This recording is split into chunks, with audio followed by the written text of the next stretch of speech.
എൻ്റെ പേര് പ്രിൻസ്. ഞാൻ പാലക്കാട് നിന്നാണ് വരുന്നത്. ഇതെൻ്റെ ഭാര്യ സൗഭാഗ്യ, ഇതെൻ്റെ മൂത്ത കുട്ടി എസ്തർ, ഇത് രണ്ടാമത്തെ ആൾ സാൻഡ. മാതാവിൻ്റെ ഒരുപാട് അനുഗ്രഹങ്ങൾ ഞങ്ങളുടെ ജീവിതത്തിൽ ഉണ്ടായിട്ടുണ്ട്. അതിൽ ഉടമ്പടി എടുത്തു കഴിഞ്ഞിട്ട് ഞങ്ങളുടെ ജീവൻ തന്നെ നഷ്ടപ്പെടാവുന്ന സിറ്റുവേഷനിൽ നിന്നും മാതാവ് വളരെ അത്ഭുതകരമായിട്ട് എന്നെയും എൻ്റെ ഭാര്യേനെയും എൻ്റെ അപ്പച്ചനെയും അമ്മച്ചീനെയൊക്കെ രക്ഷപ്പെടുത്തിയ സാക്ഷ്യമാണ് ഞാനിവിടെ പറയുന്നത്. 2019 ഞങ്ങൾ ആദ്യമായിട്ട് ഈ ഉടമ്പടി എന്ന് പറഞ്ഞ സംഭവം കേൾക്കുന്നത്. അതിനെപ്പറ്റി വലിയ ധാരണയൊന്നും ഞങ്ങൾക്കില്ലായിരുന്നു. ഞങ്ങളങ്ങനെ ഒരു ദിവസം ഇവിടെ വന്നു. രാവിലെ വന്ന് ഉടമ്പടി എടുക്കാൻ തന്നെയാണ് വന്നത്. ഉടമ്പടി എടുക്കാൻ വേണ്ടി ഞാനും വൈഫും വന്നു. അപ്പോൾ എന്നോട് പറഞ്ഞു, ഉടമ്പടിക്ക് നമുക്കിങ്ങനെ ചെയ്യാം, ഇതിൻ്റെ 6 നിയോഗങ്ങളുണ്ട്, നമുക്ക് ഒരിക്കലും നടക്കില്ല എന്ന് പറയുന്ന കാര്യങ്ങൾ മാതാവ് നമുക്ക് നടത്തി തരും എന്നാണ് വിശ്വാസം. അപ്പം ഞാനത് അത്ര സീരിയസ് ആയിട്ട് എടുത്തില്ല. കാരണം എന്നാന്ന് ചോദിച്ചാൽ സ്വാഭാവികമായിട്ട് ഒരു അലസതയുണ്ട്. കാരണം ഞാനൊരാണാണല്ലോ. അപ്പോൾ അതിൻ്റെ ഒരു അഹങ്കാരം എനിക്ക് അന്ന് മാതാവിനോടുണ്ട്. ഞാൻ പ്രാർത്ഥിക്കുമെങ്കിലും എനിക്ക് ഇങ്ങനെയുള്ള കാര്യത്തിൽ അധികം അങ്ങോട്ട് വിശ്വാസമില്ലായിരുന്നു. അങ്ങനെ എൻ്റെ ഭാര്യ വന്നു. അവളാണ് ആദ്യം 2019 ഉടമ്പടി എടുത്തത്. 19 ഉടമ്പടി എടുത്തു. അതിന് ശേഷം നിയോഗം എഴുതാൻ നേരത്തെ എന്നോട് ചോദിച്ചു, നമുക്ക് 6 നിയോഗങ്ങൾ വേണം. ഞങ്ങൾക്ക് ഒരുപാട് നിയോഗങ്ങളുണ്ട്, പക്ഷേ 6 എണ്ണം എഴുതാൻ പറ്റത്തുള്ളൂ. അപ്പോൾ ഏറ്റവും ആവശ്യമുള്ള 6 നിയോഗങ്ങളാണ് എഴുതേണ്ടത്. അതിനകത്ത് 1ാമത്തെ നിയോഗം ചോദിച്ചപ്പം ഞാൻ പറഞ്ഞു, നമുക്കിപ്പം സാമ്പത്തിക ബുദ്ധിമുട്ടുകളുണ്ട്, വീടില്ലാത്ത പ്രശ്നങ്ങളുണ്ട്. അപ്പം ഞാൻ അവളോട് പറഞ്ഞു, നമുക്ക് ആയുസ്സും ആരോഗ്യവും തന്നാൽ ബാക്കി എല്ലാ കാര്യങ്ങളും നമുക്ക് നേടിയെടുക്കാം. അപ്പം ഞങ്ങളങ്ങനെ അതിനകത്ത് ആദ്യത്തെ നിയോഗം വെച്ചു. ഞങ്ങളെ പെട്ടെന്നുള്ള മരണങ്ങളിൽ നിന്നും അപകടങ്ങളിൽ നിന്നും അങ്ങനെ മാരകമായ രോഗങ്ങളിൽ നിന്നും എന്നെയും എൻ്റെ കുടുംബത്തെയും ഞങ്ങളുമായിട്ട് ബന്ധമുള്ള എല്ലാവരെയും രക്ഷിക്കണമെന്ന് ആദ്യത്തെ ഉടമ്പടി ഞങ്ങൾ വെച്ചു. അതിനുശേഷം ഞങ്ങൾ 2ാമത്തെ വെച്ചു, ഞങ്ങൾക്കൊരു വീട്. അതിന് വേണ്ടിയിട്ട് മാതാവ് അനുഗ്രഹിക്കണം എന്ന് പറഞ്ഞ് അങ്ങനെ 2 ഉടമ്പടി വെച്ചു. അങ്ങനെ തീരെ വലിയ താല്പര്യമില്ലാത്ത ഒരു 3, 4, 5, 6 അങ്ങനെ ഒരു എഴുതി തേക്കപ്പെട്ട ഒരു 6 ഉടമ്പടിയാണ് അന്ന് ഞങ്ങൾ വെച്ചത്. അപ്പോൾ ഈ ആദ്യത്തെ നിയോഗം എന്ന് പറഞ്ഞാൽ അത് അന്നേരത്തെ ആ ഒരു സാഹചര്യത്തിൽ തോന്നിയോണ്ട് മാത്രമാണ് ഞങ്ങൾ അങ്ങനെ എഴുതിയത്. അതിനുശേഷം ഞങ്ങൾ വീട്ടിൽ പോയി. ഒരാഴ്ച കഴിഞ്ഞപ്പോൾ അന്നേരം എൻ്റെ വൈഫിന് പുറത്ത് ചെറിയൊരു ജോലി ഉണ്ടായിരുന്നു. ആൾ നേഴ്സാണ്. ആൾ ജോലിക്ക് പോയി. അപ്പം അന്ന് ഏകദേശം 2019 ഓഗസ്റ്റിൽ ഞങ്ങളുടെ നാട്ടിലൊക്കെ ഭയങ്കര മഴ പെയ്യുന്ന സമയമാണ്. മഴ എന്ന് പറഞ്ഞാൽ നമ്മൾ ചിന്തിക്കുന്നേക്കാൾ അപ്പുറത്താണ് അവിടെ മഴ പെയ്തുകൊണ്ടിരിക്കുന്നത്. അപ്പോൾ എൻ്റെ വീടിൻ്റെ സിറ്റുവേഷൻ എന്ന് പറയുന്നത്, എൻ്റെ വീടിൻ്റെ 3 സൈഡും മലയാണ്. എൻ്റെ വീടിൻ്റെ തൊട്ട് മുമ്പിൽ കൂടെ വലിയൊരു തോട് പോകുന്നുണ്ട്. അത്യാവശ്യം നല്ലൊരു തോടാണ്. എന്നിരുന്നാലും ആ വീട്ടിൽ അത്ര സേഫ്റ്റി ഉണ്ടോ എന്ന് ചോദിച്ചാൽ ഇത്രയും വർഷമായിട്ട്, കാരണം ഒരു 40-45 വർഷക്കാലമായിട്ട് അതിനകത്ത് താമസിക്കുന്നതാണ്, ഇതുവരെ ഇങ്ങനെ ഒരു സിറ്റുവേഷൻ ഞങ്ങൾക്ക് ഉണ്ടായിട്ടില്ല. ഞങ്ങൾ ഫേസ് ചെയ്യേണ്ട ആവശ്യം വന്നിട്ടില്ല. അതുകൊണ്ട് ഞങ്ങൾ വീട്ടിൽ താമസിക്കുമ്പോൾ ഞങ്ങൾക്ക് നല്ല ധൈര്യമാണ്. അങ്ങനെ ഒരു ദിവസം ഈ ഒരാഴ്ചയായിട്ട് ഇങ്ങനെ മഴ പെയ്തുകൊണ്ടിരിക്കുകയാണ്. അപ്പോൾ ഒരു ദിവസം ഞാൻ തൃശ്ശൂർ പോയിട്ട് തിരിച്ചു വരുന്ന വഴിക്ക് എൻ്റെ അപ്പച്ചൻ എന്നെ വിളിച്ച് പറഞ്ഞു, എടാ ഭയങ്കരമായിട്ട് മഴ കൂടിയിട്ടുണ്ട്, കറണ്ടില്ല, ടെലിഫോണിന് നെറ്റ്വർക്കും കിട്ടുന്നില്ല. അപ്പം നീ വണ്ടി കൊണ്ടുവരുവാണെങ്കിൽ തോട് കടത്തണ്ട, റോഡിലിട്ടാൽ മതി എന്ന് പറഞ്ഞു. സാധാരണ ഇങ്ങനെ മഴ പെയ്യുന്ന സമയത്ത് എന്നെ വിളിച്ച് പറയും. കാരണം തോട് കടക്കുമ്പോൾ സ്വാഭാവികമായിട്ടും വണ്ടിക്കകത്ത് വെള്ളം കയറും, അത് പ്രശ്നമായതുകൊണ്ട് തോട് കടത്തണ്ട എന്ന് പറഞ്ഞാലും ഞാൻ എൻ്റെ അഹങ്കാരത്തിന് തോട് കടത്തി വീട്ടിൽ കൊണ്ടുപോയിടും. അതാണ് സാധാരണ പതിവ്. പക്ഷേ ഇപ്രാവശ്യം എൻ്റെ അപ്പച്ചൻ പറഞ്ഞതെന്തോ ഞാൻ കേട്ടു. ഞാൻ എൻ്റെ വണ്ടി എൻ്റെ തൊട്ടടുത്ത അയൽവക്കത്തെ വീട്ടിലിട്ടു. അവിടെയൊക്കെ അയൽവക്കം എന്ന് പറഞ്ഞാൽ പാലക്കാട് ജില്ല അറിയാമല്ലോ. ഇവിടെ ഒരു വീടാണെങ്കിൽ ഒരു 300, 400, 500 മീറ്റർ പോകണം അടുത്ത അയൽവക്കം കാണാൻ. അതാണ് ഞങ്ങൾക്ക് അയൽവക്കം. അങ്ങനെയാണ് അവിടുത്തെ സാഹചര്യം. അപ്പോൾ ഞാൻ അവിടെ വണ്ടിയിട്ട് തിരിച്ച് ഞാൻ വീട്ടിൽ വന്നപ്പോഴത്തേനും തോട് നിറഞ്ഞു പോകുന്നുണ്ട്. ഒരു തരത്തിൽ തോട് കടന്ന് ഞാൻ വീട്ടിൽ പോയി വൈകിട്ട് ഒരു 6-7 മണി ആയപ്പോഴത്തേനും കറണ്ടില്ല, മണ്ണെണ്ണ വെട്ടമാണ്. മൂത്ത കുട്ടിയുണ്ട് എൻ്റെ കൂടെ, അവൾക്ക് അന്ന് 2 വയസ്സേ ഉള്ളൂ. എൻ്റെ വൈഫ് അവിടെ ഇല്ല. എൻ്റെ അപ്പച്ചനും അമ്മച്ചിയും ഉണ്ട്, അത്യാവശ്യം ഏജ്ഡാണ്. അപ്പച്ചന് ഒരു ഹാർട്ട് അറ്റാക്ക് കഴിഞ്ഞതാണ് 2008, ഓൾറെഡി സ്റ്റെൻഡ് ഇട്ടതാണ്. അമ്മച്ചിക്കും അത്യാവശ്യം പ്രായമുണ്ട്. അപ്പോൾ ഞങ്ങൾ മാത്രമേ ഉള്ളൂ വീട്ടിൽ. അപ്പോൾ രാത്രി ആയപ്പോഴത്തേനും ഒരു 7-7:30 ആയപ്പോഴത്തേനും മഴ ശക്തിയായിട്ട് പെയ്യാണ്. ഒരു രക്ഷയില്ലാത്ത മഴ. അതെങ്ങനെ പറയണമെന്ന് എനിക്കറിയത്തില്ല, അതേപോലെ മഴ. ഒരു 10 ദിവസമായിട്ട് ഇതേ അവസ്ഥയാണ്. അപ്പോൾ പെട്ടെന്ന് ഞങ്ങളുടെ വീടിൻ്റെ പുറകിൽ നിന്ന്, ഹാളിൽ ഞങ്ങൾ ഇരിക്കുമ്പോൾ വീടിൻ്റെ പുറകിൽ നിന്ന് എന്തൊക്കെയോ ഉരുണ്ട് വീഴുന്ന ശബ്ദം കേട്ടു. ഞാൻ ജസ്റ്റ് ടോർച്ച് എടുത്ത് പുറത്തേക്ക് ഇറങ്ങി നോക്കിയപ്പം ഞങ്ങളുടെ വീടിൻ്റെ സൈഡിൽ വണ്ടി ഇടാൻ വേണ്ടി ചെറിയൊരു ഷെഡ് ഉണ്ടായിരുന്നു. ആ ഷെഡിൻ്റെ ഉള്ളിൽ കൂടെ വലിയ തോട് പോലെ വെള്ളം കുത്തി ഒഴുകി പോവുകയാണ്. അപ്പം ഞാൻ ഇറങ്ങി, ഞാൻ അപ്പച്ചനെ വിളിച്ചു പറഞ്ഞു, അപ്പച്ച ഇതെന്താ സംഭവം എന്നറിയില്ല, വെള്ളം വരുന്നുണ്ടെന്ന് പറഞ്ഞു. ഉടനെ അപ്പച്ചൻ എന്നോട് പറഞ്ഞത്, മോനെ മുകളിൽ മിക്കവാറും ഉരുൾ പൊട്ടിയതായിരിക്കും. ഇങ്ങനെയുള്ള സാഹചര്യത്തിൽ ഉരുൾ പൊട്ടാറുണ്ട് ഇത്രയും മഴ പെയ്യുമ്പോൾ. അത് കേട്ടപ്പോഴത്തേനും എനിക്ക് എന്താ ചെയ്യേണ്ടതെന്ന് അറിയത്തില്ല. കാരണം വീടിൻ്റെ പുറകിലുള്ള കുറേ ഷീറ്റുകൾ, ഡ്രമ്മ്, കുറേ സാധനങ്ങളുണ്ട്. എൻ്റെ പഴയ ബുക്കും അടക്കം ഞാൻ പുറകിലൊരു ബാഗിനകത്ത് വെച്ചിട്ടുണ്ട്. ഇതൊക്കെ ഒഴുകി ഇങ്ങനെ പോവാണ്. ഞാൻ കുറേ ബുക്ക് എടുക്കാൻ നോക്കി. ഈവൻ ഗ്യാസ് സിലിണ്ടർ വരെ, കാലി സിലിണ്ടർ വരെ ആ വെള്ളത്തിൽ ഒഴുകിപ്പോയി. ഞാൻ കുറേ നോക്കി, ഒരു രക്ഷയില്ല. പെട്ടെന്ന് തന്നെ എനിക്ക് മനസ്സിലായി സംഭവം അപകടമാണ്, ഇനി ഈ വീട്ടിൽ നിൽക്കാൻ പറ്റത്തില്ല. കാരണം ആ ഒരു സൈഡിൽ കൂടെ വന്ന വെള്ളം വീടിൻ്റെ ബാക്കിൽ വന്നിട്ട് കുത്തി വീടിൻ്റെ 2 സൈഡിൽ കൂടെ ഒഴുകുകയാണ്. ഈ 2 സൈഡിൽ കൂടെ ഒഴുകുന്ന വെള്ളം പോരാഞ്ഞ് ബാക്കിയുള്ള മലയത്തെ വെള്ളം തോട്ടിക്കൂടെ മുന്നിൽ കൂടെ പോവുകയാണ്. അപ്പം 4 സൈഡിലും വെള്ളം കയറി കിടക്കുകയാണ്. ഞങ്ങൾക്കൊരു രക്ഷയില്ല, എന്ത് ചെയ്യണമെന്ന് എനിക്കറിയില്ല. കുഞ്ഞുറങ്ങുകയാണ്. ഇവളെ ഞാൻ എടുത്തു. ഇവളെ എടുത്ത് ടോർച്ചും എടുത്ത് ഞാൻ ഇവളെ എടുക്കാൻ റൂമിൽ പോയപ്പോൾ ഒരു കാര്യം ഞാൻ ചെയ്തു. എനിക്കിവിടെ നിന്ന് വന്നപ്പോൾ ഒരു കാശ് രൂപം ഇവളെനിക്ക് തന്നിട്ടാണ് പോയത്.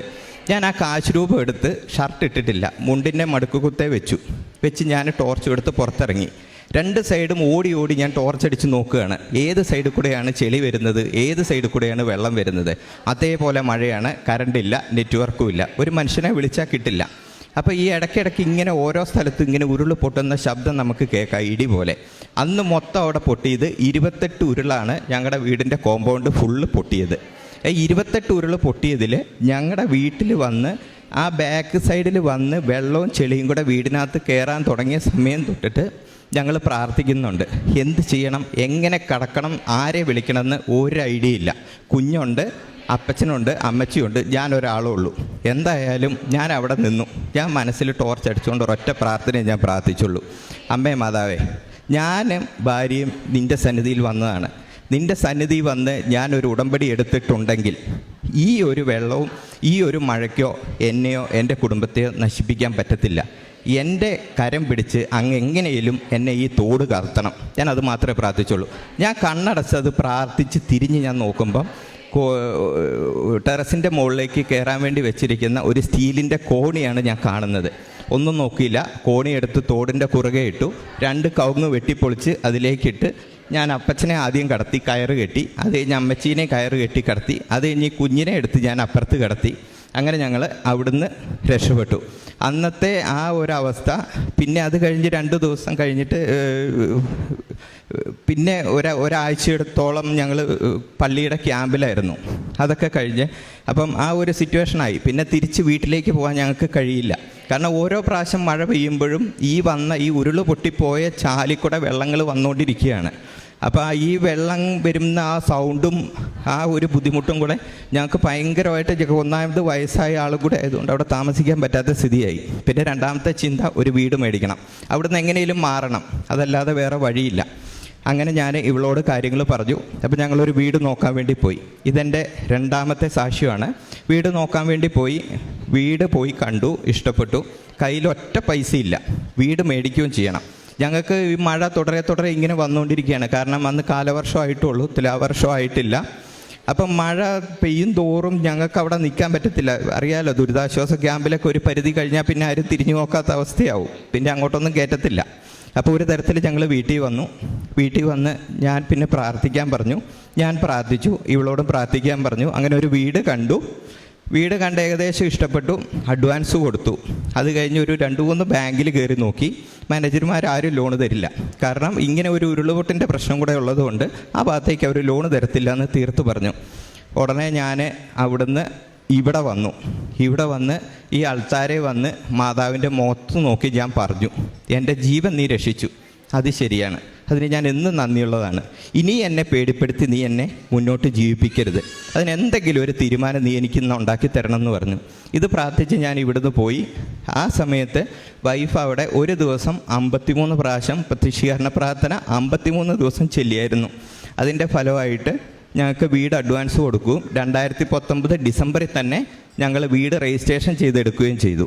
ഇതാണ് ഞങ്ങളുടെ 2ാമത്തെ അനുഭവം. ഇനി 3ാമത്തെ അനുഭവം എന്ന് പറയുന്നത് 2021 എൻ്റെ ഇളയ മോളുണ്ടായി. 2022 ഒരു ഒക്ടോബർ ആയപ്പോഴത്തേന് ഇവർക്ക് ഇടയ്ക്കിടയ്ക്ക് ഇങ്ങനെ പനികളും കാര്യങ്ങളും വരുന്നുണ്ടായിരുന്നു. അപ്പം ഈ പനി എന്ന് പറഞ്ഞു കഴിഞ്ഞാൽ ഈ കൊച്ചിന് പനി വന്നു കഴിയുമ്പോഴത്തേന് തീരെ അവശതയാവും, അപ്പം തന്നെ ഹോസ്പിറ്റലിൽ കൊണ്ടുപോകുന്ന ഒരു സിറ്റുവേഷനാണ് എന്നും ഉണ്ടായിരിക്കുന്നത്. അങ്ങനെ ഒരു ഒക്ടോബർ ആയപ്പോഴത്തേനും ഇവർക്ക് പനി വന്നു. എൻ്റെ അടുത്താണ്, ഞാനും മോളും മാത്രമേ ഉള്ളൂ, ഞങ്ങൾ 3 പേരും മാത്രമേ ഉള്ളൂ, ഇവൾ പുറത്താണ്. അപ്പോൾ പനി വന്നു കഴിഞ്ഞ് ഞാൻ ഹോസ്പിറ്റലിൽ കൊണ്ടുപോയി അഡ്മിറ്റ് ചെയ്ത് കഴിഞ്ഞപ്പോഴത്തേനും ഡോക്ടർ പറഞ്ഞു ആൻറ്റിബയോട്ടിക് സ്റ്റാർട്ട് ചെയ്യാൻ, 2 ദിവസം കൊണ്ട് പനി കുറയുമെന്ന് പറഞ്ഞു. 2 ആയി 3 ആയി, പനി കുറയുന്നില്ല. 4-ാമത്തെ ദിവസം രാവിലെ ഡോക്ടർ വന്നിട്ട് പറഞ്ഞു നമുക്കിത് എന്ത് പനിയാണെന്നുള്ളത് അറിയുന്നില്ല, കാരണം ബ്ലഡ് ടെസ്റ്റ് ചെയ്തു, യൂറിൻ നോക്കി, എന്താണ് അസുഖം എന്നറിയത്തില്ല. അന്നൊരു 11:30 ആയപ്പോൾ ഡോക്ടർ എന്നെ ക്യാബിനിലേക്ക് വിളിച്ചിട്ട് എന്നോട് പറഞ്ഞു ഇത് ക്ലിനിക്കലി ഐഡൻറ്റിഫൈ ചെയ്യാൻ കഴിയില്ല, നമുക്കിത് പറയാൻ പറ്റുന്നത് കവാസാക്കി എന്ന് പറഞ്ഞ ഒരു അസുഖമാണ്, പക്ഷേ ഇതെനിക്ക് കൺഫേം ചെയ്യാൻ പറ്റത്തില്ല. ഇത് ചെയ്യാൻ പറ്റുന്നത് സെക്കൻഡ് ഒരു ഒപ്പീനിയൻ എടുക്കണം. അപ്പോൾ സെക്കൻഡ് ഒപ്പീനിയൻ എടുക്കണമെങ്കിൽ ഡോക്ടർ എന്നെ അഡ്മിറ്റ് ചെയ്ത് എന്നെ വിളിച്ചത് ശനിയാഴ്ചയാണ്.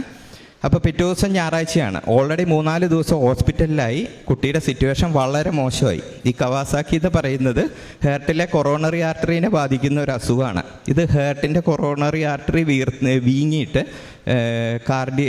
ഹാർട്ടിന് ബ്ലോക്ക് വരെ വരുന്ന ഒരു അസുഖമാണ്. അപ്പം അതിൻ്റെ സിറ്റുവേഷനും അതിൻ്റെ ആ ക്രിട്ടിക്കൽ പ്രശ്നങ്ങളും ഞങ്ങൾ അന്നേരം മനസ്സിലാക്കി. അപ്പോൾ ഡോക്ടർ പറഞ്ഞ് എത്രയും പെട്ടെന്ന് MES മെഡിക്കൽ കോളേജിലേക്ക് പോകണം, അവിടെ നിന്നാണ് സെക്കൻഡ് ഒപ്പീനിയൻ എടുക്കുന്നത്. അപ്പം ഞങ്ങൾ ഇപ്പം തന്നെ ഞാൻ അവിടെ നിന്ന് കുഞ്ഞിനെ എടുത്തുകൊണ്ട് മെഡിക്കൽ കോളേജിലേക്ക് പോയി. അവിടെ പോയി അവിടുത്തെ ഡോക്ടറിനെ കൺസൾട്ട് ചെയ്തപ്പം അവരൊരു മരുന്ന് മാത്രമാണ് പറഞ്ഞത്, വേറെ ട്രീറ്റ്മെൻറ്റ് ഇതിനില്ല. IVIG എന്ന് പറഞ്ഞ ഒരു തെറാപ്പിയാണ് ഇതിനുള്ളത്. പക്ഷേ ഒറ്റ പ്രശ്നമുണ്ട്, ഇത്രയും ദിവസം പനി ആയതുകൊണ്ടും ഇനി ആ മരുന്ന് കൊടുക്കുമ്പോൾ കുട്ടി റിയാക്റ്റീവ് ചെയ്തില്ലെങ്കിൽ, അതിന് റിയാക്ഷൻ ഉണ്ടാവുകയാണെങ്കിൽ വേറൊരു മരുന്നുമില്ല, നമുക്ക് ഒരു ഹോപ്പുമില്ല. അപ്പം NICUവിലേക്ക് അഡ്മിറ്റ് ആക്കണമെന്ന് പറഞ്ഞു. അവിടെയും വന്നു എനിക്ക് പ്രതിസന്ധി, കാരണം NICUവിൽ അപ്പനെ കയറ്റത്തില്ല, നിർഭാഗ്യവാൻ. വീണ്ടും പുറത്തിരുന്നു, കുഞ്ഞിനെ മടി വെച്ചിരിക്കുകയാണ്, ഈ കുട്ടി വേറെ ആരുടെയും കൂടെ പോകത്തില്ല. അപ്പം ഞാൻ ഒത്തിരി അവിടെ ഇരുന്ന് വിഷമിക്കുകയാണ്, ഞാൻ കരയുന്നുണ്ട്, ഞാൻ എന്ത് ചെയ്യണമെന്നറിയത്തില്ല. അപ്പോൾ എൻ്റെ സിസ്റ്റേഴ്സ് വന്നു. അപ്പോൾ അവരുടെ ആരുമായിട്ട് ഈ കുട്ടി ഈ അസുഖവും കൂടെ ഉള്ളതുകൊണ്ട് തീരെ അങ്ങോട്ട് പോകുന്നില്ല. അപ്പം അനസ്തെറ്റിക്ക് കൊടുത്തു കഴിഞ്ഞാലും ഈ കുട്ടി ഉറങ്ങുന്നില്ല, കാരണം ഞാൻ അവിടെ ഇട്ടിട്ട് പോകുന്ന ഇവക്കറിയാം, ഇവൾ ഉറങ്ങുന്നില്ല.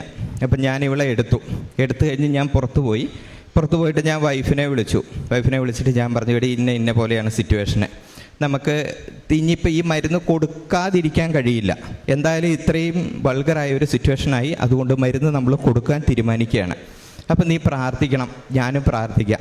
ഞാൻ അവിടെ നിന്നുകൊണ്ട് ഞാൻ എൻ്റെ കൊച്ചിനെ തോളിലിട്ടുകൊണ്ട് എൻ്റെ മനസ്സിൽ ഇവിടെ ഈ കൃപാസനത്തിൻ്റെ ഈ പള്ളിയുടെ മുന്നിൽ അൾത്താരയുടെ മുന്നിൽ മുട്ടുകുത്തി കൈ വിരിച്ച് നിൽക്കുന്ന ഞാനാണ് അവിടെ നിൽക്കുന്നത്. ഞാൻ എൻ്റെ ശരീരം കൊണ്ട് മാത്രമേ ഞാൻ അവിടെയുള്ളൂ, എൻ്റെ മനസ്സുകൊണ്ട് ഞാൻ ഇവിടെയാണ്. ഞാനിവിടെ ആയിരുന്ന പോലെ ഞാൻ പ്രാർത്ഥിച്ചു. അതിനുശേഷം കുട്ടി പതുക്കെ ഉറങ്ങാൻ തുടങ്ങി.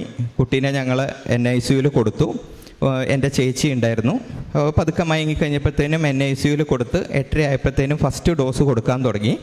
ഫസ്റ്റ് ഡോസ് കൊടുത്ത് ഏകദേശം ഒരു 9-10 ആയപ്പോഴത്തേനും ഡോക്ടർ ഇറങ്ങി വന്ന് പറഞ്ഞു കുഴപ്പമില്ല, ആൾ ഓക്കെയാണ്, വേറെ ടെൻഷൻ അടിക്കണ്ടെന്ന് പറഞ്ഞു. അപ്പോൾ ഈ സമയം കൊണ്ട് ഞാൻ അവിടെ ഇരുന്ന് പ്രാർത്ഥിക്കുന്നുണ്ട്, ബൈബിൾ വായിക്കുന്നുണ്ട്, കൊന്ത ചെല്ലുന്നുണ്ട്. അത് കൂടാതെ തന്നെ ഞാൻ കൃപാസനത്തിലെ മാതാവിനോടൊരു കാര്യം കൂടെ ഞാൻ പറഞ്ഞു, എൻ്റെ കൊച്ചിൻ്റെ അസുഖം മാറിക്കഴിഞ്ഞാൽ ഞങ്ങൾ 2 പേരും ഇവിടെ വന്ന് മാതാവിൻ്റെ ആ ഫ്രണ്ടിലത്തെ കവാടം തൊട്ട് നമ്മൾ ഉടമ്പടി എടുത്ത് പോകുന്ന ആൾത്താര വരെ ഞാൻ മുട്ടേ നടന്ന് പ്രത്യക്ഷീകരണ പ്രാർത്ഥന ചൊല്ലിക്കൊള്ളാം എന്ന് പറഞ്ഞു. ഞങ്ങളത് കഴിഞ്ഞ് രോഗമെല്ലാം മാറി കുറച്ച് നാൾ അതിൻ്റെ പുറകെ ഉണ്ടായിരുന്നു. ഹാർട്ടിന് വീക്കം ഉണ്ടോയെന്നറിയാൻ കാർഡിയോളജിസ്റ്റിനെ കണ്ടു. പല അസുഖങ്ങളും കാര്യങ്ങളൊക്കെ ഇതിനിടയ്ക്ക് വരികയും അതൊന്നും കാര്യമായി ബാധിച്ചില്ല. അങ്ങനെ ഞങ്ങളിവിടെ വന്ന് ഇത് പ്രാർത്ഥിച്ച് സമർപ്പിച്ച് ഞങ്ങളിവിടുന്ന് പോയി. പിന്നെ എനിക്ക് 3-ാമത്തെ സാക്ഷ്യം പറയാനുള്ളത്, ഞാൻ ആക്ച്വലി ഒരു നേഴ്സാണെങ്കിലും കുറച്ച് ഹോസ്പിറ്റലുകളിലൊക്കെ എനിക്ക് വർക്ക് ചെയ്യാൻ പറ്റിയുള്ളൂ. കാരണം എൻ്റെ അപ്പച്ചന് വയ്യ. അപ്പച്ചന് ഇങ്ങനെ ഒരു 2008 തൊട്ട് ഞാൻ പഠിക്കുന്ന സമയത്ത് തന്നെ ഹാർട്ടിന് പ്രശ്നമുള്ളതുകൊണ്ട് വീട്ടിൽ ആളില്ലാത്തതുകൊണ്ടും എനിക്കങ്ങനെ എവിടെയും പോയി സ്ഥിരമായിട്ട് നിൽക്കാൻ കഴിഞ്ഞില്ല. അപ്പം എനിക്ക് ഇതേപോലെ തന്നെ അയർലൻഡിൽ നിന്നൊരു ഓഫർ വന്നു കഴിഞ്ഞാൽ അവിടുത്തെ ഏജൻസിയിൽ നിന്ന് എന്നെ വിളിച്ചു. ഏജൻസിയിൽ നിന്ന് വിളിച്ചു കഴിഞ്ഞപ്പം ഞാൻ സംസാരിച്ചു. അപ്പം എനിക്ക് 2-3 മോക്ക് ഇൻ്റർവ്യൂവും കാര്യങ്ങളൊക്കെ അവർ ഡേറ്റ് തന്നു. ആദ്യത്തെ മോക്ക് ഇൻ്റർവ്യൂവിന് എന്നെ വിളിച്ചു, ഞാൻ പെർഫോം ചെയ്തു. എന്നോട് പറഞ്ഞു, പ്രിൻസേ 25 CV എൻ്റെ കയ്യിൽ ഇരിപ്പുണ്ട്. ഇത്രയും മോശപ്പെട്ട് മാത്രം സംസാരിക്കുന്ന പ്രിൻസിന് ഈ ജോലി കിട്ടുമോ ഇല്ലയോ എന്നാണ് എന്നോട് ചോദിച്ചത്. സത്യം പറഞ്ഞാൽ എനിക്ക് ഈ സാഹചര്യത്തിൽ ജോലി വളരെ അത്യാവശ്യമാണ്. കാരണം എനിക്ക് പോയേ പറ്റുള്ളൂ. കുറച്ച് ബാധ്യതയും കാര്യങ്ങളൊക്കെ ഉണ്ട്. അപ്പം എനിക്കാകെ വിഷമായി. കാരണം ഒരാളങ്ങനെ പെട്ടെന്ന് പറയുമ്പോൾ പ്രൊഫഷണലി എനിക്കറിയാം, പക്ഷേ എനിക്ക് സംസാരിക്കാനുള്ള ബുദ്ധിമുട്ടാണ്. ഇംഗ്ലീഷ് അവർ പറയുന്നത് അറിയാം, യൂറോപ്യൻസിൻ്റെ ഇംഗ്ലീഷ് എങ്ങനെയാണെന്നുള്ളത് അറിയാമല്ലോ നമുക്ക്. പല കാര്യങ്ങളും എനിക്ക് തിരിയുന്നില്ല. അങ്ങനെ ഫസ്റ്റ് ഇൻ്റർവ്യൂ കഴിഞ്ഞു. സെക്കൻഡ് ഞാൻ അവരോട് പറഞ്ഞു, ഞാൻ മാക്സിമം ട്രൈ ചെയ്യാം, എനിക്ക് എന്തായാലും ഈ ജോലി വേണം. അങ്ങനെ ഞാൻ രണ്ടാമതും മൂന്നാമതും നാലാമതും ഇൻ്റർവ്യൂ അറ്റൻഡ് ചെയ്യുകയാണ്. ഇങ്ങനെ ഓരോ പ്രാവശ്യവും ഇൻ്റർവ്യൂ അറ്റൻഡ് ചെയ്യുമ്പോഴും ഇൻ്റർവ്യൂ കഴിഞ്ഞ ഉടനെ പുള്ളിക്കാരി വിളിച്ച് പറയും 25 CV ടിക് ടിക് ടിക് എന്ന് അവർ ആൻസർ പറയും. പ്രിൻസ് വളരെ മോശമാണ്. എൻ്റെ കോൺഫിഡൻസ് ലെവൽ പോയി, തീരെ താഴേക്ക് പോയി. അപ്പോഴും ഞാനൊരു കാര്യം ചെയ്തിട്ടുണ്ട്. ഞാൻ ഈ ഇൻ്റർവ്യൂ അറ്റൻഡ് ചെയ്യുന്നതിൻ്റെ മുന്നേ കഴിഞ്ഞ വർഷം നവംബർ 23-ാം തീയതി ഇവിടെ വന്ന് ഞാൻ ഉടമ്പടി എടുത്തിട്ടുണ്ട്. അപ്പോൾ ജോലിയുടെ കാര്യം ഓൾറെഡി ഞാൻ വെച്ചു. ഒരു ദിവസം എനിക്കൊരു ഇൻ്റർവ്യൂ ഡേറ്റ് തന്നു, ക്രിസ്മസിന് ശേഷം. അപ്പോൾ അന്നത്തെ ദിവസം അത്യാവശ്യം ഞാൻ പഠിച്ചിട്ടുണ്ട്, പക്ഷേ എനിക്കിത് പെർഫോം ചെയ്യാൻ കഴിയുന്നില്ല. അതാണ് എൻ്റെ പ്രശ്നം. ഇൻ്റർവ്യൂവിന് അവർ സൂം മീറ്റിങ്ങിൽ വിളിച്ച് കഴിയുമ്പോഴത്തേനും അവരെ കാണുമ്പോഴത്തേനും ഞാൻ ഭയങ്കരമായിട്ട് പാനിക്കായി പോവുകയാണ്. അതായിരുന്നു എൻ്റെ പ്രശ്നം. അപ്പോൾ ഒരു പ്രാവശ്യം പുള്ളിക്കാരി വിളിച്ചു കഴിഞ്ഞപ്പോഴത്തേനും ഞാനൊരു ശകലം ഉപ്പെടുത്ത് വെള്ളത്തിലിട്ട് അത് ഞാൻ കണ്ണു അടച്ച് ഒറ്റയടിക്ക് കുടിച്ചു. മാതാവിൻ്റെ കാശുരൂപം എടുത്ത് എൻ്റെ കയ്യിൽ ഞാൻ ചുരുട്ടി പിടിച്ചു. അതൊരു പ്ലാസ്റ്റിക് കവറിനകത്തിട്ടാണ് ഞാൻ എപ്പോഴും സൂക്ഷിക്കുന്നത്. ഞാനത് കയ്യിൽ ചുരുട്ടി ഞാൻ പിടിച്ചു. പുള്ളിക്കാരി വിളിച്ച് ഇൻ്റർവ്യൂ എടുത്തതിന് ശേഷം എൻ്റെ വൈഫിനെ വിളിച്ചു പറഞ്ഞു, പ്രിൻസിന് എന്താ പറ്റിയെന്ന് അറിയത്തില്ല, ഇന്ന് അസാധ്യമായിട്ട് ആൾ പെർഫോം ചെയ്തിരിക്കുന്നു എന്ന് പറഞ്ഞു. അത് എങ്ങനെ പറഞ്ഞെന്നോ എന്താ കാണിച്ചതെന്ന് എനിക്ക് ഓർമ്മയില്ല. പക്ഷേ ഞാനത് നന്നായിട്ട് പെർഫോം ചെയ്തു. അത് കഴിഞ്ഞ് എനിക്ക് ശരിക്കും ഡയറക്റ്റ് ഇൻ്റർവ്യൂവിൻ്റെ ഡേറ്റ് വന്നു. ഡയറക്റ്റ് ഇൻ്റർവ്യൂവിന് അവിടെ നിന്ന് ഒരു മെയിലാണ് വിളിക്കുന്നത്, ഹോസ്പിറ്റലിൽ നിന്ന് അവരുടെ ഒരു മെയിൽ സ്റ്റാഫാണ് വിളിക്കുന്നത്. പുള്ളിക്കാരെ ഭയങ്കര സ്ട്രിക്റ്റ് ആണ്. ഓൾറെഡി സൂം മീറ്റിങ്ങിലാണ് നമ്മൾ പറയുന്ന ആൻസർ അവർ റെക്കോർഡ് ചെയ്യുന്നുണ്ട്. 9 പേർക്കാണ് ഇൻ്റർവ്യൂ വരുന്നത്. അപ്പോൾ അതിനകത്ത് ഏറ്റവും മോശമായ ആൾക്കാരെ അവരെടുക്കത്തില്ല. അങ്ങനെയാണത് അവർ പ്ലാൻ ചെയ്തിരിക്കുന്നത്. അപ്പം ഫസ്റ്റ് ഇൻ്റർവ്യൂ കഴിഞ്ഞു. ഏകദേശം ചോദിച്ച ക്വസ്റ്റ്യൻസൊക്കെ ഗ്രൂപ്പിൽ തന്നു. സെക്കൻഡ് ചോദിച്ചു, എല്ലാം ഡയറക്റ്റ് ക്വസ്റ്റ്യനാണെന്നൊക്കെ പറയുന്നുണ്ട്. പക്ഷേ ഇവരുടെ സ്ലാങ് മനസ്സിലാക്കാൻ ഭയങ്കര പാടാണ്. അപ്പം ഞാൻ എന്നാ ചെയ്തത്, ഞാൻ റൂമിൽ പോയി. ഞാൻ എൻ്റെ വൈഫിനെ വീഡിയോ കോൾ ചെയ്തു. ഇവള് മാതാവിൻ്റെ ആ ബുക്ക് എടുത്ത് മുന്നിൽ വെച്ചിട്ടുണ്ട്. ഞാൻ മാതാവിൻ്റെ കാശുരൂപം എൻ്റെ കയ്യിലുണ്ട്. അത് കൂടാതെ തന്നെ വേറൊരു കാശുരൂപം എൻ്റെ അടുത്തുണ്ടായിരുന്നു. അത് ഞാൻ ബുക്കിൻ്റെ അവിടെ വെച്ചു. ഞാൻ പഠിച്ചുകൊണ്ടിരുന്ന ബുക്ക് തുറന്നു വെച്ചിട്ട് ഞാൻ ഉപ്പെടുത്ത് സർവശക്തനായ പിതാവെ ചൊല്ലി ഞാനിരിക്കുന്ന ടേബിളിന് ചുറ്റും ഇട്ടു. ഒരു ഗ്ലാസ് വെള്ളം എടുത്തു. ആ വെള്ളത്തിൽ ഞാൻ ഉപ്പിട്ട് ഇടയ്ക്കിടയ്ക്ക് ഞാൻ ആ വെള്ളം കുടിക്കുന്നുണ്ട്. അപ്പം അങ്ങനെ പുള്ളിക്കാരൻ എന്നെ വിളിച്ചിട്ട് എന്നോട് ക്വസ്റ്റ്യൻ ചോദിച്ചു. ഒരു 5-6 ക്വസ്റ്റ്യൻ ചോദിച്ചു. എങ്ങനെയാണോ ഞാൻ പഠിച്ചു വെച്ചത് അതേ രീതിക്കാണ് പുള്ളി എന്നോട് ചോദിച്ചത്. ആ ചോദിച്ച എല്ലാ ക്വസ്റ്റ്യൻസിനും വളരെ വൃത്തിയായിട്ടും വ്യക്തമായിട്ടും എനിക്ക് ആൻസർ ചെയ്യാൻ പറ്റി. അങ്ങനെ ഇൻ്റർവ്യൂ കഴിഞ്ഞു. ഞാനപ്പോൾ ഇടയ്ക്കിടയ്ക്ക് ഈ ഉപ്പിട്ട വെള്ളം ഞാൻ കുടിക്കുന്നുണ്ട്. അത് കുടിക്കും തോറും എൻ്റെ തൊണ്ടയിൽ നിന്നൊരു തണുപ്പാണ്. എനിക്ക് ആ സമയത്ത് ഒരു ചൂടോ ഒരു വിറയലോ അല്ലെങ്കിൽ സംസാരിക്കാനുള്ള പേടിയോ ഒരു പ്രശ്നവും എനിക്കില്ല. ഞാൻ ആ വെള്ളം കുടിക്കും തോറും നമ്മൾ ഈ ഗ്ലൂക്കോസ് കുടിക്കുന്ന ഒരു ഫീലാണ് എൻ്റെ ഉള്ളിലേക്ക് വന്നുകൊണ്ടിരിക്കുന്നത്. അങ്ങനെ ഞാനത് നന്നായിട്ട് അറ്റൻഡ് ചെയ്തു. അന്ന് കൃത്യം 10 മണിയായപ്പം എനിക്ക് അവർ കോൺട്രാക്റ്റ് അടിച്ചു തന്നു. വളരെ സന്തോഷമായി എനിക്ക്. ആ 9 പേര് അറ്റൻഡ് ചെയ്തതിൽ ഇന്ന് വരെയുള്ള പ്രോസസ്സിങ്ങിൽ ഞങ്ങൾ 3 പേർക്ക് മാത്രമേ കോൺട്രാക്റ്റ് വന്നിട്ടുള്ളൂ. ഇതിനിടയ്ക്ക് വേറൊരു സംഭവമുണ്ട്. ഈ കോൺട്രാക്റ്റ് വന്നു കഴിഞ്ഞാൽ പിന്നെ അയർലൻഡിൽ ഒരു ജനറൽ വർക്ക് പെർമിറ്റ് വരണം. അപ്പോൾ ഇവർ ജനറൽ വർക്ക് പെർമിറ്റിന് കൊടുത്തു. ഓൾറെഡി ഏജൻസി കൊടുത്തു കഴിഞ്ഞിട്ട് ശരിക്കും പറഞ്ഞു കഴിഞ്ഞാൽ 9 പേരുടെ കൊടുത്തതിൽ ആകെ 3 പേരുടെ മാത്രമേ ജനറൽ വർക്ക് പെർമിറ്റ് ഇഷ്യൂ ചെയ്തുള്ളൂ. ആ ജനറൽ വർക്ക് പെർമിറ്റ് 3 പേരുടെ ഇഷ്യൂ ചെയ്യാൻ കാരണം ഫെബ്രുവരി 20-ാം തീയതി 30-ാം തീയതി ജനുവരി 30-നാണ് ഇവർ ജനറൽ വർക്ക് പെർമിറ്റിന് കൊടുത്തത്. ശരിക്കും പറഞ്ഞു കഴിഞ്ഞാൽ 10 ദിവസം കൊണ്ട് വരേണ്ടതാണ്. ഫെബ്രുവരി 10-ാം തീയതി ആയപ്പോഴത്തേനും വന്നിട്ടില്ല. 15-ആയി വന്നില്ല, 16-ആയി, 17-ആയി, 18-ആയി വന്നില്ല, 19-ാം തീയതിയായി വന്നില്ല.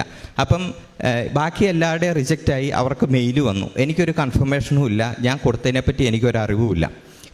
ഫെബ്രുവരി 20-ാം തീയതി ഞാൻ ഇവിടെ വന്നു. അപ്പോൾ എൻ്റെ വൈഫും ഉണ്ട് എൻ്റെ കൂടെ. അച്ഛൻ അൾത്താരയിലുണ്ട്. അച്ഛനെ കണ്ട് വൈഫ് പ്രാർത്ഥിച്ചു.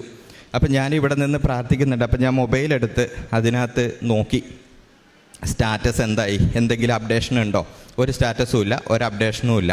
2 മണി അങ്ങനെ 2-2:30 ആയപ്പോഴത്തേക്കും ഞാൻ ഇവിടെ നിന്ന് ഞാൻ പ്രാർത്ഥിച്ചു, ഇന്ന് ഈ നിമിഷം എനിക്ക് ജനറൽ വർക്ക് പെർമിറ്റ് വരുവാണെങ്കിൽ ഇവിടുന്ന് സാക്ഷ്യം പറഞ്ഞിട്ട് ഞാൻ വീട്ടിൽ പോകുള്ളൂ പറഞ്ഞു. 5 മണിയായി, ഒരു രക്ഷയില്ല. ഞങ്ങൾ ഇവിടുന്ന് വീട്ടിൽ പോയി. അന്ന് എനിക്ക് ഭയങ്കര വിഷമമായി. 21-ാം തീയതി കൃത്യം 7:30 ആയപ്പം ജനറൽ വർക്ക് പെർമിറ്റ് ഇഷ്യൂ ചെയ്തുകൊണ്ട് പെട്ടെന്ന് എനിക്കൊരു മെയിൽ വന്നു. എനിക്ക് വളരെ സന്തോഷമായി. ജനറൽ വർക്ക് പെർമിറ്റിൻ്റെ വന്നതിന് ശേഷം പിന്നെ എനിക്കിവിടെ നാട്ടിൽ വിസയ്ക്ക് കൊടുക്കാം. അങ്ങനെ ഞാൻ വിസയ്ക്ക് കൊടുത്ത് ഇപ്പം ഞാൻ വിസയ്ക്ക് വേണ്ടി വെയിറ്റ് ചെയ്യുകയാണ്. അപ്പം വിസയ്ക്ക് കൊടുക്കുന്നതിന് മുന്നേ ഞാൻ കഴിഞ്ഞ മാസം ഞാൻ ഉടമ്പടി പുതുക്കാൻ വന്നായിരുന്നു. അപ്പോൾ എന്നോട് ചോദിച്ചു, ഇത്രയും സംഭവിച്ചതല്ലേ, സാക്ഷ്യം പറയുന്നുണ്ടോ എന്ന് ചോദിച്ചു. എൻ്റെ അഹങ്കാരത്തിന് ഞാൻ പറഞ്ഞു, ഞാൻ പറയുന്നില്ല, എൻ്റെ എല്ലാ കാര്യവും നടന്നിട്ടേ ഞാൻ പറയുന്നുള്ളൂ എന്ന് പറഞ്ഞു. അപ്പോൾ വിസയ്ക്ക് കൊടുത്തിട്ട് ഏകദേശം 1.5 മാസമായി, ഇതുവരെ വിസ കിട്ടിയിട്ടില്ല. എനിക്ക് ഉറപ്പുണ്ട് എൻ്റെ മാതാവ് ഈ ആഴ്ച തന്നെ എനിക്ക് വിസ തരും എന്നുള്ളത്. അതുകൊണ്ട് പൂർണ്ണ ബോധ്യത്തോടെ ഇനി ഒരിക്കലും മാതാവിൽ നിന്ന് വിട്ടുപോകുന്ന ഒരു ചിന്തയുമില്ലാതെ മുന്നോട്ട് മാതാവിനെ ചേർത്ത് പിടിച്ച് തന്നെ പോകും, ജീവിക്കും എന്നാണ് ഞങ്ങളുടെ ഉറച്ച തീരുമാനം. എൻ്റെ പേര് സൗഭാഗ്യ. ഞാൻ നേഴ്സാണെന്ന് ഹസ്ബൻഡ് പറഞ്ഞല്ലോ. 2013 ഞാൻ നേഴ്സിംഗ് പാസ് ഔട്ടായത്. അതിനുശേഷം എല്ലാ നേഴ്സുമാരെയും പോലെ യൂറോപ്യൻ രാജ്യം എൻ്റെ ഒരു സ്വപ്നമായിരുന്നു. ഞാൻ പലതവണ പല രാജ്യങ്ങളിൽ പോകാൻ ശ്രമിച്ചു. അതിലൊന്നാമത് ജർമ്മൻ ലാംഗ്വേജ് പഠിച്ചു. എനിക്ക് പോകാൻ സാധിച്ചില്ല, വിസ റിജക്ഷനായി, പാസ്സായില്ല. അതാണ് ഒന്നാമത്തെ കാര്യം. 2, പാസ്സായില്ലെങ്കിൽ പോലും അവിടെ നഴ്സിംഗ് ഹോമിൽ പോകാം എന്ന് പറഞ്ഞ് കൊണ്ടുപോകാൻ ശ്രമിച്ചു, അതും സാധിച്ചില്ല. അതിനുശേഷം ഇറ്റലി വഴി കയറി പോകാൻ ശ്രമിച്ചു, അതും സാധിച്ചില്ല. ഇത്രയും വിസ റിജക്ഷൻ സംഭവിച്ച എനിക്കിനി യൂറോപ്യൻ രാജ്യം സാധിക്കില്ലെന്നാണ് എല്ലാ ഏജൻസിക്കാരും പറഞ്ഞത്. 2019 ഞങ്ങൾ ഉടമ്പടി ഇവിടെ വന്ന് എടുത്തത്. എൻ്റെ സഹോദരിയാണ് ആദ്യമായിട്ട് ഈ ഉടമ്പടിയുടെ കാര്യം ഞങ്ങൾക്ക് പറഞ്ഞു തന്നത്. 2019 ഞാൻ ഉടമ്പടി എടുത്തതിന് ശേഷം അടിയുറച്ച് ഞാൻ പ്രാർത്ഥിച്ചു. മാതാവിന് അസാധ്യമായ ഒരു കാര്യങ്ങളും ഇല്ലെന്ന് ഞാൻ ഉറച്ചു വിശ്വസിക്കുന്നു. മനുഷ്യർക്ക് അസാധ്യമായത് ദൈവത്തിന് സാധ്യമാണ്. അതുകൊണ്ട് എനിക്ക് എന്താണെങ്കിലും ഞാൻ പഠിച്ച പ്രൊഫഷനിൽ എനിക്ക് ജോലിക്ക് പോകാൻ സാധിക്കണം എന്ന് ഞാൻ പ്രാർത്ഥിച്ചു. പ്രത്യക്ഷീകരണ പ്രാർത്ഥന ഈ പറഞ്ഞതുപോലെ 53 പ്രാവശ്യം ഞാൻ പ്രാർത്ഥിക്കുമായിരുന്നു. അതിനുശേഷം എനിക്ക് അയർലൻഡിലെ ഒരു ജോബ് ഓഫർ വന്നു. 2022 ഞാൻ ജോലിക്ക് പോകുന്നത്. അതാണ് എൻ്റെ ഒന്നാമത്തെ സാക്ഷ്യം. രണ്ടാമത്, എല്ലാവരും ആഗ്രഹിക്കുന്ന പോലെ ജോലിയായി, 1 വർഷം ജോലി ചെയ്തു. അതിനുശേഷം റോഡ് സൈഡിലെ വീടും സ്ഥലമൊക്കെ വേണമെന്ന് തന്നെ ആഗ്രഹിച്ചു. അതുപോലെ തന്നെ മാതാവ് എനിക്ക് എല്ലാ കാര്യങ്ങളും ഒരുക്കി തന്ന് എനിക്ക് റോഡ് സൈഡിൽ വീട് സ്ഥലവും വാങ്ങാനായിട്ടുള്ള അനുഗ്രഹം തന്നു. അതാണ് എൻ്റെ രണ്ടാമത്തെ സാക്ഷ്യം. മൂന്നാമത്തെ സാക്ഷ്യം എൻ്റെ സഹോദരിയുടെയാണ്. എൻ്റെ സഹോദരി നേഴ്സാണ്. അവൾ സൗദിയിലായിരുന്നു വർക്ക് ചെയ്തുകൊണ്ടിരുന്നത്. അവിടെ നിന്ന് OET ഒരുപാട് തവണ എഴുതി. സ്പീക്കിങ് മാത്രം അവൾക്ക് കിട്ടില്ലായിരുന്നു. 10 മാർക്കിന് പോകുമായിരുന്നു. അതിനുശേഷം അവൾക്ക് അവളുടെ ജോലി ഭാരം കൂടിയിട്ട് അവൾക്ക് എക്സ്പീരിയൻസ് കൂടുതലുള്ളതുകൊണ്ട് നേഴ്സ് ഇൻചാർജിൻ്റെ പോസ്റ്റായിരുന്നു. ഓങ്കോളജി ഡിപ്പാർട്ട്മെൻറ്റിലായിരുന്നു അവൾ ജോലി ചെയ്തുകൊണ്ടിരുന്നത്. അവിടെ ഭയങ്കര പ്രഷറായിരുന്നു ജോലിയിൽ. അതുകൊണ്ട് അവൾ അവിടുന്ന് ജോലി നിർത്തി പോന്നു. എന്നിട്ട് ഇവിടെ വന്ന് കുറേ തവണ എഴുതി, 5-6 തവണ OET പരീക്ഷ എഴുതി, പാസ്സായില്ല. ഞാൻ അവൾക്ക് വേണ്ടി പ്രത്യേകം പ്രാർത്ഥിച്ചു. അതിനുശേഷം അവൾ OET B സ്കോർ കൂടെ പാസ്സായി. ന്യൂസിലൻഡിൽ ഇപ്പോൾ അവൾ വർക്ക് ചെയ്തുകൊണ്ടിരിക്കുന്നു, രജിസ്റ്റേർഡ് നേഴ്സായിട്ട് വർക്ക് ചെയ്തുകൊണ്ടിരിക്കുന്നു. ഇതാണ് എൻ്റെ പ്രധാനപ്പെട്ട 3 സാക്ഷ്യങ്ങൾ. ഇതുകൂടാതെ ഞാൻ സാക്ഷ്യങ്ങൾ കേൾക്കുമായിരുന്നു. എപ്പോഴും സാക്ഷ്യങ്ങൾ കേൾക്കും, സ്ഥിരം ഞാൻ പ്രാർത്ഥിക്കും.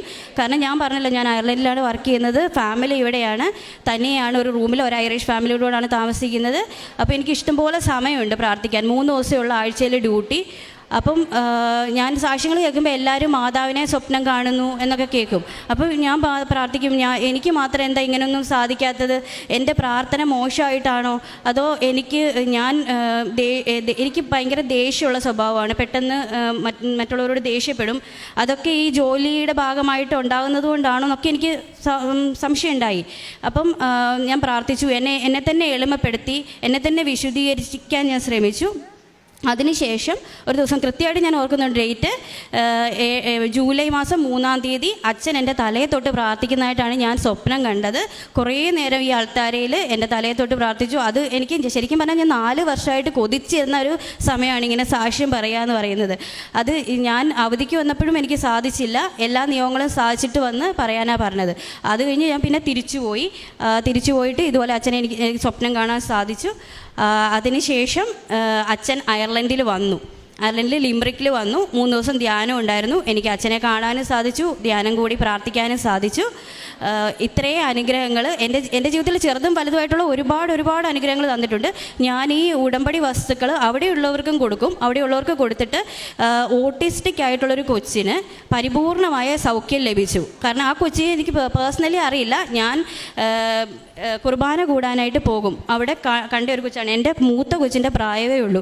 ആ കൊച്ചിങ്ങനെ ഒരു ഓട്ടിസ്റ്റിക് എന്ന് പറഞ്ഞാൽ നിങ്ങൾക്ക് അറിയാമല്ലോ.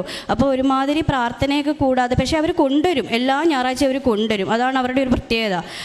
അവർക്ക് വയ്യെങ്കിൽ പോലും ആ കൊച്ചിനെ കൊണ്ടുവരും. അപ്പോൾ എനിക്ക് സങ്കടമാണ്, ഈ വയ്യാത്ത കൊച്ചിനെ കൊണ്ടുവന്നിട്ട് പോലും മാതാവെ നീ ഒന്ന് കണ്ടു നോക്കിയേ എന്ന് ഞാൻ എൻ്റെ പ്രാർത്ഥനയിൽ ഓർത്ത് പ്രാർത്ഥിച്ച് അവരോട് എനിക്ക് ശരിക്കും പറഞ്ഞാൽ ഒരുപാട് ഇംഗ്ലീഷ് അറിയത്തില്ലെങ്കിലും അത്യാവശ്യം അവരോട് പിടിച്ചു നിൽക്കാൻ പറ്റുമെന്നേ ഉള്ളായിരുന്നു. അവരോട് എന്നിട്ട് ഞാൻ സംസാരിച്ച് ഇത് അവർക്ക് പറഞ്ഞ് മനസ്സിലാക്കി ഉടമ്പടി വസ്തു ഞാൻ കുറച്ച് കൊടുത്ത് അവർ ഈ ഉപ്പൊക്കെ ഉപയോഗിച്ച് പ്രാർത്ഥിച്ച് ആ കൊച്ചിന് പരിപൂർണ്ണ സൗഖ്യം ലഭിച്ചു. ഇപ്പം നന്നായിട്ടാണ് കുർബാനയ്ക്ക് വന്ന് നിൽക്കുന്നതും പ്രാർത്ഥിക്കുന്നതും ഒക്കെ. അതൊക്കെ കണ്ടപ്പോൾ എനിക്ക് ഒരുപാട് സന്തോഷം തോന്നി. മാതാവിനെ മഹത്വപ്പെടുത്തുമെന്ന് ഞാൻ അവിടെ നിന്ന് ഞാൻ പ്രാർത്ഥിച്ചതാണ്. ഈ കാര്യങ്ങളെല്ലാം ഞാൻ പറഞ്ഞ് പ്രാർത്ഥിക്കുമെന്ന്. പിന്നെ ഞാൻ യൂട്യൂബിലൊക്കെ ആണെങ്കിലും മാതാവിനെ മോശപ്പെടുത്തി സംസാരിക്കുന്ന കാര്യങ്ങളൊക്കെ കാണുന്നതാണ്. അതൊന്നും ഞാൻ കാണാൻ പോലും താല്പര്യം, കാരണം വ്യൂവേഴ്സിൻ്റെ ഇത് കൂടുന്നതുകൊണ്ട് അതൊന്നും ഞാൻ കാണത്തില്ലായിരുന്നു. പക്ഷേ എനിക്ക് പറയാനുള്ളത് അവരൊന്നും ഇതിനൊന്നും യോഗ്യരല്ല, ഇതൊന്നും പറയാൻ യോഗ്യരല്ല. എന്ത് അത്ഭുതം, എന്തൊക്കെ അത്ഭുതങ്ങൾ ഇവിടെ നടന്നിട്ടാണ് ആൾക്കാർ ഒരു ഇങ്ങോട്ട് തേടിയാണ് മാതാവിൻ്റെ അനുഗ്രഹത്തിന് വേണ്ടിയിട്ട് വരുന്നത്. അപ്പം ദയവ് ചെയ്ത് എനിക്ക് പറയാനുള്ളത്, മാതാവിനെ ദുഷിച്ച് മനസ്സിൽ വിചാരിക്കുന്ന ആരും മാതാവിനെ ഒരിക്കലും ചെറുതാക്കി കാണരുത്. നമ്മളിവിടെ വന്നിരിക്കുന്നവരുടെ ചെറിയ ആവശ്യങ്ങൾ പോലും മാതാവ് കാണുന്നുണ്ട്. അതിൻ്റെ ഉത്തമ ഉദാഹരണമാണ് എൻ്റെ കുടുംബം. ഞാൻ മനസ്സിൽ വിചാരിക്കുന്ന കാര്യങ്ങൾ മാതാവ് എനിക്ക് നടത്തി തന്നിട്ടുണ്ട്. മാതാവിനും തിരുക്കുമാരനും 1000 നന്ദി. എൻ്റെ ജീവിതത്തിൽ ഞങ്ങൾ എന്നും ഉടമ്പടിയിൽ തന്നെ ആയിരിക്കുമെന്ന് ഉറച്ച് ഞാൻ പറയുന്നു. ഞങ്ങൾ പ്രേക്ഷിത പ്രവർത്തനമൊക്കെ നന്നായിട്ട് ചെയ്യും. ഞങ്ങളുടെ അവിടെ ഒരു അനാഥ മന്ദിരമുണ്ട്. അവിടെ എല്ലാ മാസവും ഞങ്ങളെ കൊണ്ടാവുന്ന വിധം ഞങ്ങൾ അരിസാധനങ്ങളാണെങ്കിലും അതേപോലെ സാമ്പത്തികമായിട്ടാണെങ്കിലും ഞങ്ങൾ കൊടുക്കാറുണ്ട്. പിന്നെ അത് കൂടാതെ തന്നെ ഞങ്ങളിപ്പോൾ ഈ കഴിഞ്ഞ ഒരു മാസം കൊണ്ട് ഏകദേശം കന്നഡ, തമിഴ്, അതേപോലെ മലയാളം പേപ്പറുകൾ ഇവിടുന്ന് ഒരു 10,500 പേപ്പർ മുകളിൽ കൊണ്ടുപോയി എല്ലാ ഭാഗത്തും ഞങ്ങൾ എത്തിക്കും. ഞങ്ങളിപ്പോൾ പാലക്കാടിനെ സംബന്ധിച്ച് മിക്സഡാണ്. അവിടെ ഹിന്ദുക്കളുണ്ട്, മുസ്ലിംസുണ്ട്, ക്രിസ്ത്യൻസൊക്കെ വളരെ കുറവാണ്. അപ്പോൾ അതുകൊണ്ട് പല ഭാഗങ്ങളിലും ഞങ്ങൾ തന്നെ കൊടുത്ത് പരമാവധി മാതാവിന് വേണ്ടി ഞങ്ങൾ പ്രവർത്തിക്കുന്നുണ്ട്. ഇനി മുന്നോട്ട് ഞങ്ങൾ അതേപോലെ തന്നെ ഞങ്ങൾ എവിടെ പോകുന്നു, എവിടെയായിരുന്നാലും മാതാവിൻ്റെ കൂടെ തന്നെ ആയിരിക്കാനാണ് ഞങ്ങൾ ആഗ്രഹിക്കുന്നത്. മാതാവ് വഴി ഈശോ തന്ന എല്ലാ അനുഗ്രഹങ്ങൾക്കും ഞങ്ങൾ നന്ദി പറയുന്നു. പരിശുദ്ധ അമ്മയുടെ മധ്യസ്ഥതയിൽ ഇപ്പോൾ ഒരു കുടുംബം, അവർക്ക് ഉണ്ടായ അനുഭവങ്ങൾ, ഒരുപിടി വലിയ അനുഭവങ്ങൾ, തുടക്കത്തിൽ തൊട്ട് നിറഞ്ഞ കാര്യങ്ങൾ തന്നെയും എത്രത്തോളം വലിയൊരു സംരക്ഷണമാണ് ലഭിച്ചത്. ഇപ്പോൾ ഇന്ന് പറഞ്ഞ 2-3 സാക്ഷ്യങ്ങൾ ആവർത്തിച്ചതാണ്. ഉടമ്പടി എടുക്കുന്നവർക്ക് ലഭിക്കുന്ന ഒരു സംരക്ഷണത്തിൻ്റെ വലിയൊരു സാക്ഷ്യമാണ് പ്രിൻസ് ആദ്യം പറഞ്ഞ ഒരു സാക്ഷ്യവും. പിന്നീട് അങ്ങോട്ടുള്ളതെല്ലാം സംരക്ഷണത്തിൻ്റെ ഇതിൽ തന്നെയാണ് എങ്കിലും അതിന് കുറച്ചും കൂടെയൊക്കെ വിജയത്തിൻ്റെയും പ്രാർത്ഥനയുടെയൊക്കെ ഒരുക്കത്തിൻ്റെയൊക്കെ ഒരു സമയമുണ്ടായിരുന്നു. ഈ ഒരു സമയത്ത് അവസാന നിമിഷം മാതാവിനെ വിളിച്ച് പ്രാർത്ഥിച്ചപ്പം മാതാവ് വ്യക്തമായിട്ടൊരു ആത്മശക്തിയും മുന്നോട്ട് പോകാനുള്ള വഴിയും തെളിച്ചു തന്നു എന്നുള്ളത് ഈ ഒരു കുടുംബത്തിൻ്റെ സാക്ഷ്യമാണ്. അപ്പം കൂടെയുള്ള ആളും ജീവിത പങ്കാളിയും തൻ്റെ ജീവിതത്തിലുണ്ടായ അനുഭവങ്ങൾ വ്യക്തമായിട്ട് പറയുന്നുണ്ട്. ഇപ്പോൾ ഉടമ്പടിയിൽ വിശ്വസ്തയോടെ നിൽക്കുന്ന ഒരു കുടുംബത്തെ നമ്മളിപ്പോൾ സാക്ഷ്യത്തിലൂടെ പരിചയപ്പെടുന്നു. ഇനിയും ഉടമ്പടി ജീവിതത്തിൽ മുന്നോട്ട് പോകുമ്പോൾ മാതാവിൻ്റെ ഒരുപാട് അനുഭവങ്ങളും സ്വപ്നങ്ങളും ഉണ്ടാവട്ടെ എന്നും പരിശുദ്ധ അമ്മയുടെ സഞ്ചരിക്കുന്ന ഒരു സാന്നിധ്യം ഇവരുടെ കുടുംബത്തിൽ ഇനിയും ദർശിക്കുവാനായിട്ട് ഇനിയും എല്ലാ നിയോഗങ്ങളും ഒരു കാരണമാകട്ടെ എന്ന് പ്രാർത്ഥിക്കുന്നു. നമുക്ക് കരങ്ങളടിച്ച് ദൈവത്തിൻ്റെ നാമം മഹത്വപ്പെടുത്താം. അത്യപൂർവ ദൈവാനുഭവങ്ങൾ ഇനി നിങ്ങൾക്കും സ്വന്തം. ഈ യൂട്യൂബ് ചാനൽ ഇതുവരെ സബ്സ്ക്രൈബ് ചെയ്തിട്ടില്ലെങ്കിൽ ഇപ്പോൾ തന്നെ സബ്സ്ക്രൈബ് ചെയ്യുക. ഈ വീഡിയോ ഇപ്പോൾ തന്നെ നിങ്ങളുടെ സുഹൃത്തുക്കൾക്ക് ഷെയർ ചെയ്തുകൊണ്ട് കർത്താവിന്റെ പ്രേക്ഷിതരാകുക.